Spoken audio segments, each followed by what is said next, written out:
So little rattles and squeaks and noises while you're on a really long drive can be so annoying. And on the Prado, a lot of the noises can come from the back door, especially when you've got an older vehicle and you've got these sort of door guides and so forth that are a bit rattly. They can get a bit worn on the inside as well, so you've got gaps and allows the door to move up and down and bump up and down. And you'll see the same sort of wear on the other side as well, the male component. Now what we've come up with is we're going to tighten up all the gaps, actually eliminate them all. We've got a replacement door stopper guide made out of solid TPU. Takes you 2 minutes to install, if that.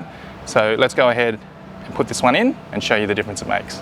I don't think it always started off that loose, but over time it's gotten really loose. So quite easy to remove. It's just a little bit of plastic. Squeeze it, pull it out. And it's obviously worn over the years, meaning that the gap in there allows the door to move up and down. So this is the male part of the guide, of the door stopper guide, and you can see there's a bit of wear on the top there. And you can actually see, I don't know, there's probably a couple of mil of clearance in there. So that's not going to help hold the door in place.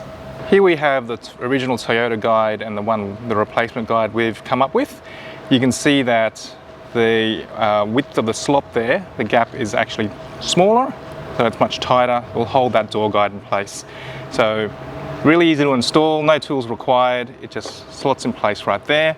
There is a bit of a trick to it because we've put some an opening in there to go over the top of the prongs. We've got the original Toyota guide removed. This is the replacement. Now I just wanted to point out that these prongs will go into these two holes here.